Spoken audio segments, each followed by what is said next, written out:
heroic. I think Essendon and James Hird are in disgrace.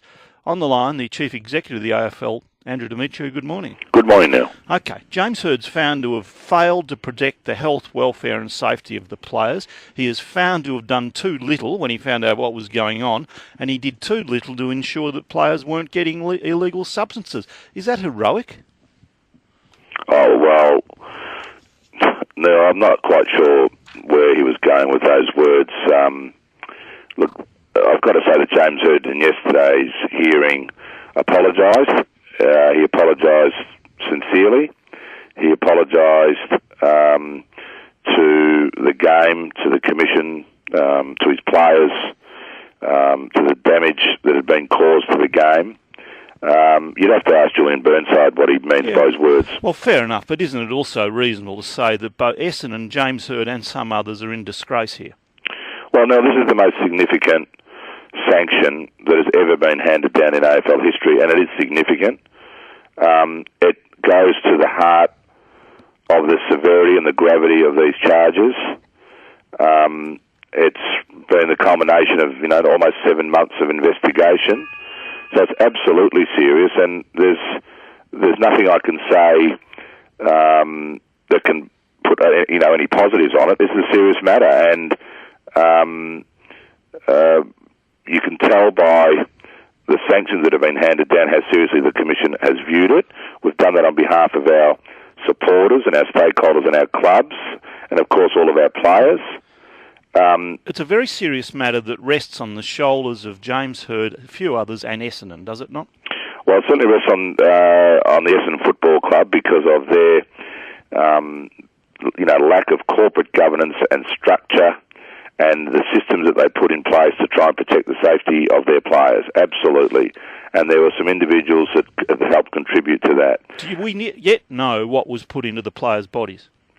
We know, Neil, that there were certain substances that have been identified in the report that may have been used because of the very poor record keeping. There is circumstantial evidence that certainly goes to the fact that there were lots and lots of substances that appear to have been used. What we don't know is the quantities. What we don't know is whether they were performance enhancing or not. There is a question mark about that. And as you know, ASADA has got an ongoing investigation. What was one of these substances put into them, AOD-9604? Yes, that has absolutely been confirmed. Well, that is not only dangerous, that's banned. It's certainly banned by WADA. They made that statement on April 22nd. And there's no doubt, Neil, that, and you've heard some players, there's actually been admissions of that. What we don't know, Neil, is exactly who may have taken those substances. And what we do know is that the players and the Essendon Football Club in no way set out to deliberately cheat. The players were certainly unaware. And were certainly misled about the sorts of things that they were taking and the supplements. Well, that goes to penalty. I mean, that means that they don't get penalty, but they're still guilty because ignorance is no defence under your rules. No, there is a no fault. I read that goes to penalty rather than guilt. Doesn't it does go to penalty, but again, Neil, this has been made very clear. At present, based on the evidence before our General Counsel, he has not found any evidence that would sustain an infraction notice being issued to the players. But we know that they've had AOD-9604, which is banned. And maybe other substances that are banned. That's true, and that's why there is an ongoing investigation from ASADA now, because they have been given extraordinary powers as of August the 1st, which they intend using, and they may be able to get more information, Neil, that may go to the heart of those matters. So is it still possible players could be charged? We've always said, Neil, that the ongoing investigation for ASADA, our General Counsel has always said that at this point in time he sees no reason to issue infraction notices, but that possibility remains open. Is there still open for further penalty for the club or any of the other officials, or is that done? No, that's done based on the fact that we have got a very comprehensive report. From our perspective, there's no evidence of anyone at the Essendon Football Club, the club that actually set out to deliberately cheat. There's no doubt what happened within that club, their practices, the sort of nature of the governance that was in there, and the structures and the sort of blurred reporting lines. led to certain activities that occurred which allowed these sorts of practices to occur. Are you concerned about the long-term health of the players?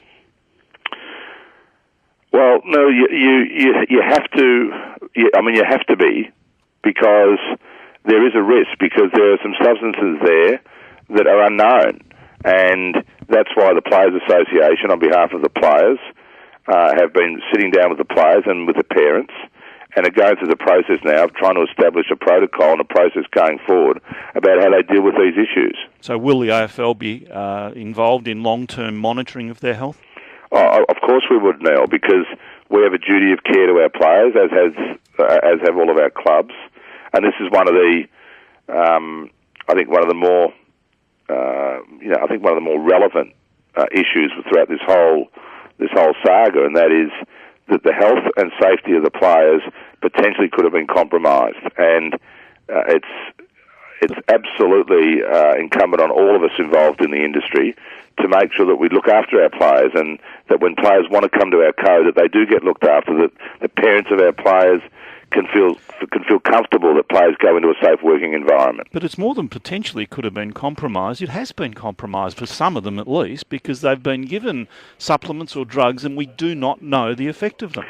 They could be monitored for the rest of their lives. That's possible, Neil. And again, I can tell you that the Players Association have taken that very issue very, very seriously and are consulting with all the right people and all the right experts to try and put a process in place that adheres to that very, very issue. Okay, can James Hird play any role in club decisions over the next years, like the coming and going? No, he has no official capacity at the Essendon Football Club. He can attend a game as a spectator now, but he can't go to training in any official capacity. He can't be involved in recruiting decisions. He can't be involved in any official capacity whatsoever. He can't be paid by the Essendon Football Club. He can't go and work at another club. But he is welcome to return when his penalty's finished. Oh, no, that's fair enough. You do your time, you do it. Is Jobe Watson eligible for the Brownlow this year? Yes, he is. We made that clear yesterday. And as I said earlier, because our General Counsel has not seen fit to issue an infraction notice, his Brownlow medal for 2012 is not in question. Have you spoken to James Hird personally yet? No. You were accused, you and Gil McLachlan were accused of serious misconduct by him. Yeah, no, I've always thought that was just a sideshow. It was just part of a sideshow to try and deflect. Or potentially accusing you of an offence that carried jail time. Oh, yeah, and you heard me answer that. I think I was on your program the next morning to say I knew that not to be true because I couldn't have passed on information that I didn't have. But I just thought that all that was just a sideshow now. Okay. What, a deliberate tactic, perhaps? Well, you can call it that. What would you call it? Sideshow. So, anyway, animosity towards him? No, okay. No. You've heard me say, Neil, and I've been. I said this last Friday on your program that I've been bemused by this portrayal that there's been some sort of war. Because I don't think I've ever said that I can remember anything in a negative fashion towards James, other than he's been a significant contributor to the game. He's been a great champion of the Essendon Football Club. You did say very early on he should consider standing down. If he'd stood down then, maybe all this angst would have been avoided. Well, that was on your program too, Neil. I've been giving you lots of interviews, but what I said was, as we went through his thought process, that would be one option he should consider, but that then was deemed as somehow some vendetta. Is just simply untrue. Does the league still want to speak with Stephen Dank, and will they speak to Stephen Dank? Well, you heard me say yesterday very clearly, Neil, the invitation is open. It's been open for a long time, as it has with Asada. And if he's got something to say, he should come and say it now instead of talking to various, various media outlets. When this all began back in February with that media conference, as I recall it, they delayed the media conference waiting for you to arrive because the AFL was very much the white knight, the white hat, seen as the clean sport. And now the AFL, or AFL football, looks disgraced and NRL doesn't. What's your reaction to that? Oh, Neil, I think we tried to explain this yesterday in answer to a question. If you set up an integrity unit, as we've done in 2008, that Adrian Anderson did establish when he was at the AFL, and you invest millions of dollars in it to protect the integrity of your code, whether it's issues of salary cap, whether it's issues of performance-enhancing drugs, whether it's issues of things like gambling, you are going to find out these things now. So we make no apologies for protecting the integrity of the code, and we'll hopefully won't have anything as serious as this, but we'll find out other things. If anyone's out there now who tries to run the gauntlet that attacks the integrity of our code, then they will be caught now. And sometimes it's unpleasant. So this is unpleasant. But we will defend this code, the integrity of the code, to maintain the purity of sport. Okay. Any more clubs or individuals under investigation as a result of all this? Well, we know that there is one player now potentially at one other club that we're advised that our investigators will now turn their mind to. Thank you very much for your time. Thanks, Nell.